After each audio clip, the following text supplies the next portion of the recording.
Hello guys, మనకి IPL 2025 season సంబంధించి Mumbai Indians తీసుకోబోయే 6 retention players ఎవరు అనే దాని గురించి వీడియోలో క్లియర్గా మాట్లాడేద్దాం. దాని తర్వాత ఎవరిని తీసుకుంటే చాలా బెటర్గా ఉండిద్ది అనే దాని గురించి కూడా క్లియర్ కట్గా మాట్లాడదాం. అయితే ఇక్కడ ఫస్ట్ మీ అందరికీ తెలుసు, ఏ ప్లేయర్నైనా సరే రిటైన్ చేసుకోవాలనుకుంటే ఫస్ట్ ప్లేయర్ కింద 18 కోట్లు, దాని తర్వాత 14, 11, దాని తర్వాత మళ్ళీ 18, 14, దాని తర్వాత మళ్ళీ 4 కోట్లతో ఒక అన్క్యాప్డ్ ప్లేయర్ని తీసుకోవచ్చు అని చెప్పేసి మీ అందరూ తెలుసు. సో అయితే మరి ఆర్టీఎంలు కూడా ఒక 6 యూజ్ చేసుకోవచ్చు అని కూడా మనందరూ తెలిసింది అదంతా. మరి అయితే ఇక్కడ ఫస్ట్ తెలియాల్సింది ఏంది, 18 కోట్లకి వర్త్ అయిన ప్లేయర్ ఉన్నాడా అనేది ఫస్ట్ కదా మనం ఆలోచించాల్సింది. మరి ఉన్నారా అంటే 4-5 కనిపిస్తున్నారా మనకి. సో ఒకటి వచ్చేసరికి రోహిత్ శర్మ ఉంటే రోహిత్ శర్మ వర్త్, బుమ్రా వర్త్, సూర్య వర్త్, హార్దిక్ వర్త్. మరి ఈ నలుగురిలో ఎవరికి ఇస్తారు భయ్యా అనేది ఫస్ట్ మాట్లాడాలి. అయితే ఇక్కడ ఫస్ట్ మనకి బుమ్రా రూపంలో ఒక టాప్ క్లాస్ బౌలర్ ఉన్నాడు. బుమ్రాని ఏ టీం అయినా సరే ఆక్షన్లోకి కనుక వదిలేస్తే ఏ టీం అయినా సరే 18 కాదు 30 దాకైనా వెళ్తారు. స్టార్కే మన 25 కోట్లకి వెళ్ళారు. ఈసారి మరి బుమ్రా వస్తే కళ్ళకద్దుకొని మరి 30 కోట్లు తీసుకెళ్తారు. రారు నాయన, నువ్వు మా దాంట్లో ఉండి వదలకు ముంబై వాళ్ళు, సో నువ్వు ఎంతైనా సరే నువ్వు మా దగ్గర రా అని చెప్పేసి వెళ్ళి వాళ్ళ దాంట్లో కూర్చోబెట్టుకుంటారు. 30 కోట్లకి అయినా సరే ఏ టీం అయినా సరే ప్రతి టీము వెంటబడిద్ది. సో అయితే మరి అటువంటి సిచ్యువేషన్లో మరి బుమ్రాను వదులుతారా అంటే బుమ్రాను వదిలితే అయిపోయినట్టే, ముంబై చాప్టర్ అయిపోయినట్టే. ఏముంది, బౌలింగ్ కొలాప్స్ ఇక. సో మరి బుమ్రాని ఎట్టి పరిస్థితుల్లో కూడా ముంబై వదిలే ఛాన్సే లేదు మరి. సో అయితే మరి దాని తర్వాత చూసుకుంటే మరి 14 కోట్లకి ఎవరిని తీసుకుంటారు భయ్య మరి సెకండ్ రిటెన్షన్గా అని అంటున్నావా, దాని గురించి చెప్తాను విను.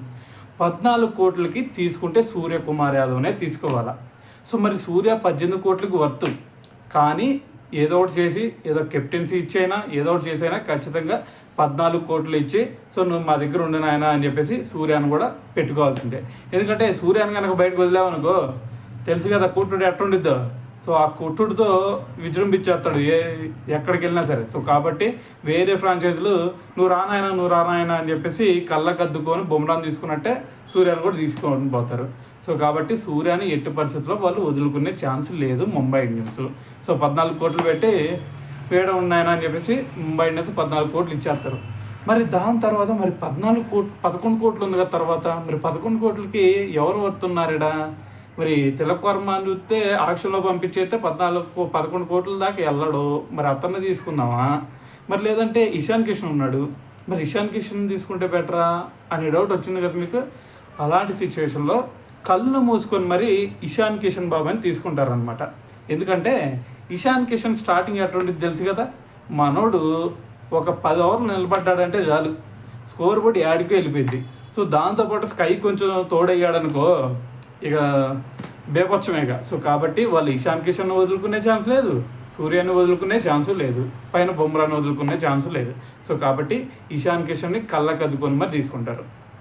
సో మరి దాని తర్వాత ఫోర్త్ ప్లేయర్లో ఎవరిని తీసుకోవాలి? మరి 18 కోట్లు ఇవ్వాలి కదా. మరి 18 కోట్లకి ఎవరు వర్తు? రోహిత్ శర్మనా, హార్దిక్ పాండ్యానా? సో ఇదొక కన్ఫ్యూజన్ మళ్ళీ వచ్చింది. అయితే ఇక్కడ రోహిత్ శర్మ వేరే ఫ్రాంచైజీకి వెళ్ళిపోతున్నాడు అని చెప్పేసి కూడా కొన్ని రూమర్స్ అయితే వచ్చినాయి. సో కాబట్టి రోహిత్ శర్మ బయటకు వెళ్ళిపోతే ఖచ్చితంగా 18 కోట్స్ పెట్టి హార్దిక్ని ఖచ్చితంగా తీసుకోవాల్సిందే, తీసుకుంటారు కూడా. సో ఎందుకంటే హార్దిక్లో ఉన్న క్వాలిటీస్ ఏంది, ఆల్రౌండ్ షో. సో కాబట్టి బౌలింగ్ ఆడతాడు, బ్యాటింగ్ ఆడతాడు, సో ఫీల్డింగ్ ఎట్టుంటుందో మనందరూ తెలుసు. మరి ఇటువంటి సిచ్యువేషన్, దాని తర్వాత కెప్టెన్సీ అంటే 4 రోల్స్ ప్లే చేయాలి. సో కాబట్టి ఒరే బాబు నీకు 18 కోట్లు ఇస్తాం నాయన, నువ్వు మా దగ్గరే ఉండు, నీలాంటి హిట్టింగ్ ఎబిలిటీ మాకు కావాలని చెప్పేసి సో కళ్ళకద్దుకొని మరి 18 కోట్లు ఇచ్చి ఎడ కూర్చోబెడతారు. మరి రోహిత్ శర్మ వేరే ఫ్రాంచైజీకి వెళ్ళిపోతాడు కదా, మరి మిగతా 2 ప్లేస్లు ఎవరికి ఇవ్వాలి అనేదే కదా డౌట్. మరి మిగతా 2 ప్లేస్లు మరి తిలక్ వర్మకి ఇవ్వాలా, లేదంటే టిమ్ డేవిడ్కి ఇవ్వాలా, లేదంటే ఇంకొక అన్క్యాప్డ్ ప్లేయర్ని తీసుకొచ్చి పెట్టాలా? అన్క్యాప్డ్ ప్లేయర్ని తీసుకొచ్చి పెట్టే ఛాన్సే ఇక్కడ కనిపించట్లేదు. ఎందుకంటే అన్క్యాప్డ్ ప్లేయర్గా తీసుకున్నంత మాత్రాన వాళ్ళు ఎవరు కూడా వాళ్ళు ప్లేయింగ్ లెవెల్లో ఆడే ఛాన్స్ లేదు.